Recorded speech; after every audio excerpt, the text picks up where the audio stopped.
Hello guys, this is Diksha and I'm an intern at Intelify and I'm back again with an amazing content on an amazing topic that is right or left. So let's begin.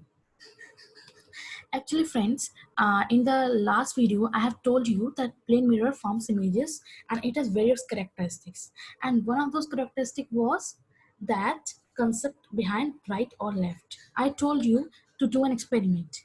बताया था ना कि आपको एक mirror के सामने खड़ा होना है, आपको अपना लेफ्ट हैंड रेज करना है, फिर देखना आपका कौन सा. आई hope you all have done this.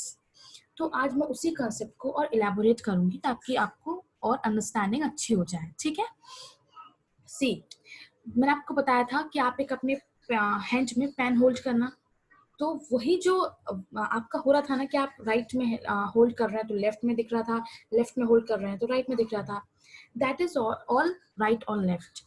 Let's read it. The phenomena due to which the left side of an object appears to be right side of the object in its image in a reflecting medium, that is mirror, or vice versa, is called lateral inversion.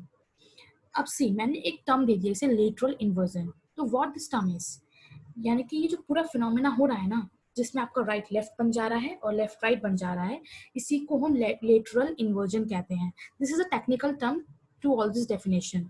अगर आप एक word में कहना चाहें तो आप इसको क्या बोल सकते हैं, लेटरल इन्वर्जन. अगर आपसे कोई पूछेगा कि मिरर में ये जो इफेक्ट होता है इसको क्या बोलते हैं, you will say that it's called lateral inversion. I hope this is clear to you.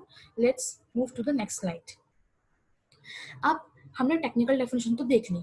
अब now for understanding we will define it word by word. See, let's read with me. The interchange of left and right side in image of the object when reflected by a plane mirror. The interchange होता है जो आपके image में left और right side का होता है. किस में होता है, इमेज में होता है.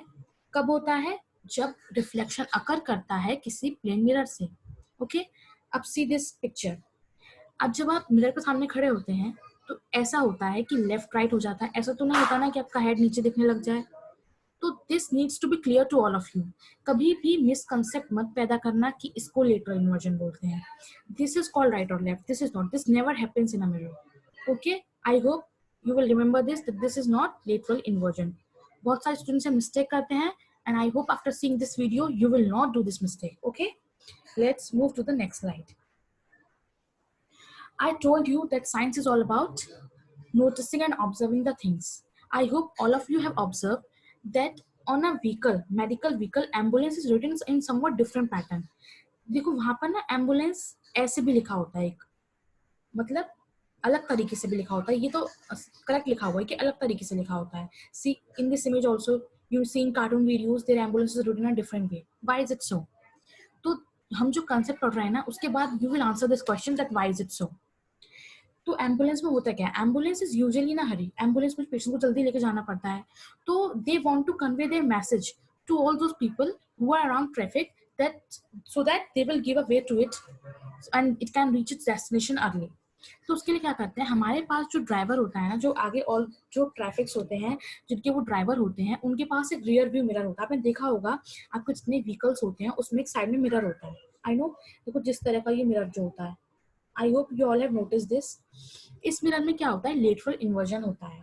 लेटरल इन्वर्जन का मतलब जैसे कि जो चीज आपकी राइट में होती है वो लेफ्ट में दिखेगी. मतलब ये वाला जो ए है उनको वो ए चेंज होकर दिखेगा. तो मैंने आपको बताया था अपने मिरर में क्या करके देखना. तो उनको क्या होगा कि ये जो वर्ड ऐसे एम्बुलेंस लिखा हुआ है ना, ये उनको बिल्कुल सीधा दिखेगा, जस्ट लाइक दिस. ये यहाँ पे आपको नेकेड आई से ये दिख रहा है, लेकिन जब आप इस मिरर में देखेंगे ट्रैफिक की प्लेस पर तो आपको ये सेम ऐसा नजर आएगा, बल्कि ये वाला जो है जो सीधा लिखा हुआ है वो ऐसा नजर आएगा. तो ऐसे मिसकंसेप्शन हो सकता है ना, लोगों को समझ नहीं आएगा क्या है, तो इसलिए वो इसको ऐसा लिख के रखते हैं ताकि जो रियर व्यू में ट्रैफिक वाला पर्सन देखे तो उसको ये साफ साफ दिखाई दे कि this is an ambulance. Okay, this is the whole concept behind this कि वो एम्बुलेंस ऐसे क्यों लिखते हैं. I hope this is all clear to you. तो आज के बाद अगर आपसे कोई पूछे कि एम्बुलेंस ऐसे क्यों लिखा जाता है तो आप क्या बताएंगे, that in order to convey the vehicle in front that it is an ambulance, it is written laterally inverted so that in the rear view it became easy to read. Okay, I hope this is clear to you. There's an amazing fact, or you can say something interesting we will read here. You know, they are English alphabets you all read in your primary classes. तो उसमें भी lateral inversion होता है, क्योंकि lateral inversion तो हर चीज में होता है ना। अच्छा, मैं आपको I will tell activity from there you can see this की लेटरल इन्वर्जन वाकई में होता है या नहीं। आप क्या करना कि एक शीट पर अपने अल्फाबेट्स लिखना है, आपके पास कोई प्राइमरी की कोई किसी बच्चे की बुक लेना और उसको किसी मिरर के सामने लेके खड़े हो जाना, ठीक है। यू विल सी कि आपको जो ABCD ऐसे लिखे होते हैं आपको वो ऐसे दिखाई देंगे। आपका एच वहाँ पे ऐसा दिखाई देगा, आई ऐसा, जे ऐसा, यानी कि this is what we have written. और प्लेन मिरर में आपको ये दिखाई देगा, सी हर एक अल्फाबेट्स हमारे पास है, आपको वो ऐसा दिखाई देगा। W will be seen like this, X like this, Y like this. See, that is the concept behind ambulance which I have talked in previous slide. उसमें जो A था हमने ऐसे लिखा था ताकि वो जब रियर व्यू में जो ट्रैफिक में और भी लोग फंसे हुए तो उनको ये वाला दिखे। हमने M ऐसा लिखा था ताकि वो ये वाला M दिखाई दे। B हमने ऐसा लिखा था, जब वो सीधा हुआ होगा उनके रियर व्यू में, रियर व्यू मिरर में जो और लोग वहाँ पे अपनी गाड़ी चला रहे थे तो उनको भी ऐसे दिखाई देता। अब थिंक, अगर वो बी ऐसे लिख देते तो उनको क्या दिखता, बी ऐसे दिखता ना। They will not be able to recognise कि एम्बुलेंस जा रहा है बहुत जल्दी से, उनको सही समझ में आता, और एम्बुलेंस को तो काफी जल्दी जाना होता है। अब इसलिए दैट्स द रीजन कि एम्बुलेंस इसे क्यों लिखा जाता है। आई होप इससे आपको वो और भी क्लियर हो गया होगा कि why is it so, okay. अब इसमें देखो इंटरेस्टिंग चीज क्या थी, that's I am gonna talk to you. कुछ अल्फाबेट्स ऐसे होते हैं जिसमें लेटरल इन्वर्जन नहीं हो पाता है। क्यों नहीं हो पाता है? क्योंकि उनकी राइट साइड और लेफ्ट साइड एक ही होती है, चाहे आपको उसको ऐसे राइट से देखो या लेफ्ट से देखो, they appear to be same. तो if you want to learn those alphabets I have written them there. T such alphabet कि उसमें अगर आप लेटरल इन्वर्जन हो भी जाता है, दैट इज अगर उसकी राइट और लेफ्ट साइड चेंज हो भी जाती है, it will appear you same. You can see here where is the T, will find there, this is a T. You can see that it remains T. Okay, next alphabet is M, CM। M यहाँ पर ऐसा लिखा हुआ है, अब देखिए M, it appears to be same, no changes। O, you can see O is also the same। I is also the same। आप इसका right left या जो प्लेन मिरर में इमेज देख रहे हैं, there appears no change। A is also the same, A remains same। H is also remains the same। U is also the same। V is also the same, you can see there V is there। W is also the same। X is also the same। Y is also the same। तो if you see that T से जो alphabets हैं, यानी कि अगर if you want to remember, that's a trick I will telling you to remember। T के बाद के जो अल्फाबेट है, that is T, U, V, W, X और Y, they all do not go this left right conversion, okay।